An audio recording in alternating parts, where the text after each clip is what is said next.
I'm Natty Hummel, and welcome to my leadership final project. Lesson 1 is emotional intelligence. According to Nordhaus, first leaders need to work on becoming aware of their own emotions, taking their emotional pulse, and identifying their feelings as they happen. Paying attention to your emotional states and being precise in how you articulate them can affect how you interact with others. So, coming into this course, I did not see myself as much of a leader. But then I learned that emotional intelligence is actually key in leadership.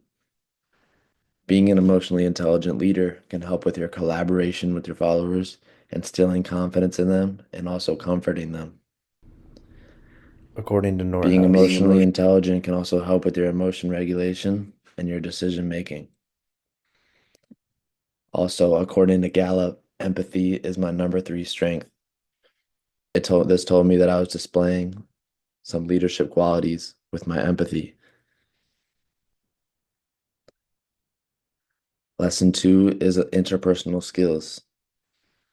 According to Norhaus, social perceptiveness, a leader who is socially perceptive can create a change more effectively if they understand how the proposed change may affect all the people involved.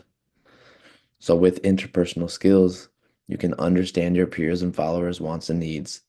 You can strengthen relationships and connections with your followers, and you can also make change with followers' best interests in mind. According to Northouse, when you have strong interpersonal skills, you can also attend to others' interests and motivations, which is going to make you a stronger leader because that is going to help with making more positive change. When you can take in others' interests and motivations, strictly your followers. According to Gallup, again, with that empathy strength, but also my relator strength tells me that I am an interpersonal leader.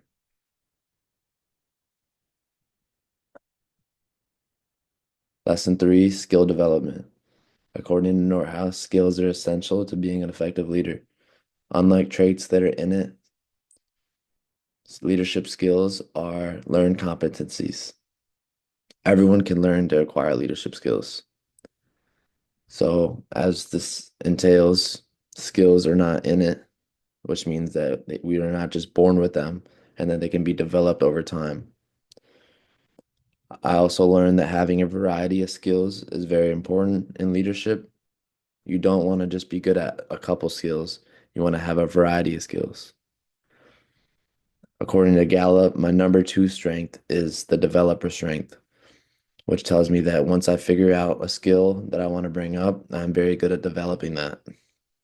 So for me, that has been the skill of communication. I brought up that skill because I've seen that how important communicating with their followers can be in leadership. Also, according to Northouse, administrative skills play a primary role in effective leadership. And that is also an area that I've been trying to work on because I know administrative skills can be very important in leadership. It just takes practice. How has my view of leadership changed?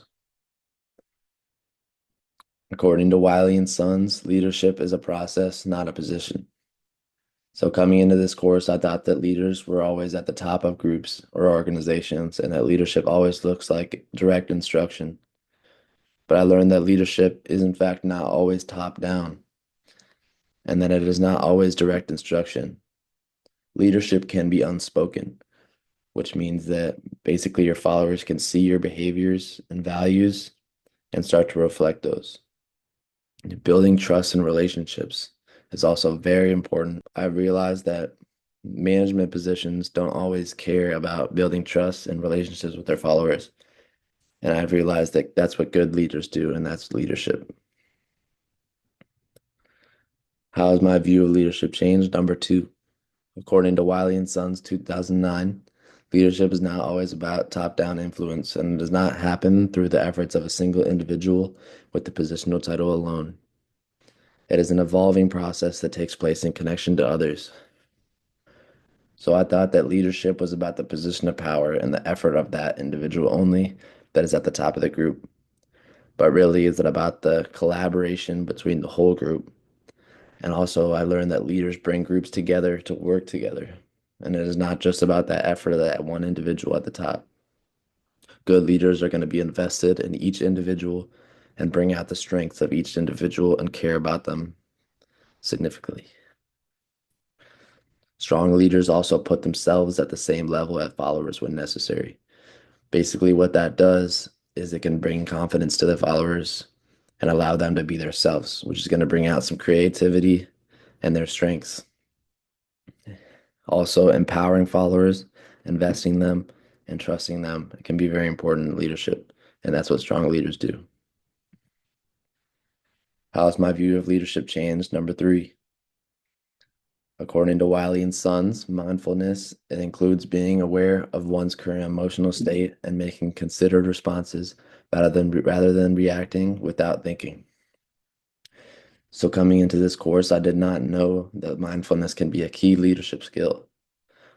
So that told me basically that I am a leader in some way because I had been leading myself as an individual with mindfulness. According to Gallup, empathy is my number three strength, as we know. And I see that empathy and mindfulness go together. So this we'll go on to this more in the next slide, but basically told me that I'm a relationship-based leader. See that relationship leaders are tend to be more mindful and they think about their own thoughts and maybe their followers' thoughts and needs as well. Takeaway one, am I a leader? How? That was my mindset coming into this course.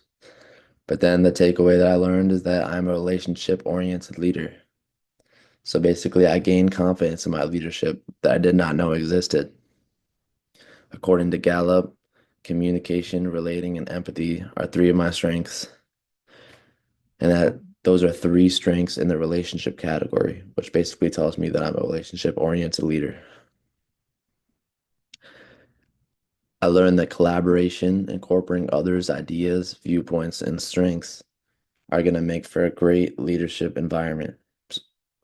I value leaders that care about the strengths of their followers, their viewpoints, and ideas, because I feel like when people come together, that creates for the best environment for change. And that's what I learned this semester. According to Clifton Strengths, it is very likely that I welcome different, diverse types of people in my life. Some of these people may trust me enough to share their ideas, feelings, fears, ambitions, or mistakes. Perhaps certain people sense you care about them as individuals. Now, this is a great benefit of relationship-oriented leaders because when you get that trust in between you and your followers, they're more likely to share more things with you. And I highly value this because I think that communication and sharing these kind of things is where relationships flourish and it brings people together and brings for a strong strength building environment and environment for change.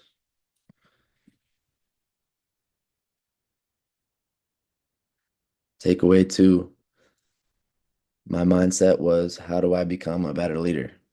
My takeaway was that having your values in place is one of the first things that you need to do. So I learned that setting the tone and expectation for your behavior for yourself is very important in leadership because you have to lead yourself before you can lead others. In leadership, actively staying value, vision, and goal and purpose focused is going to create for the best environment for change. Good leaders set the expectation for their own behaviors and values, which then reflects onto peers. And then when your peers see that, it earns respect from them, and they're more likely to behave in the way that you do. And this is going to create for a good environment for change. Also, according to Wiley and Sons, expanding on your self-knowledge is can be very important and one of the most key steps in becoming a better leader. Also, according to Wiley and Sons, when talking about the social change model of leadership, it says a cornerstone of the model is the concept-based, value-based process. The model is rooted in a commitment to core human values. So you need to display those core human values to have good foundation for leadership. Takeaway three, How do you bring groups together slash make groups more effective? Takeaway, group values. I learned that finding common ground and common values amongst your group can be very important. Being aware of your peers' values, wants, and needs, and then bringing that into the group space and making change accordingly. It found that it's important to create positive, reinforcing, confident building environments and relationships. If you can create that environment, your followers are going to feel more confident to be themselves, and that is going to increase performance for change. Also, creating a common purpose and creating a culture amongst your group can be very important when it comes to creating an environment for change. According to Wiley and Sons, according to the social change model, whether with a student organization, a group of friends, groups develop individuals and individuals attend to the development of the group. Groups need to be intentional about their process so that leaders can flourish in their relationships among people in the group.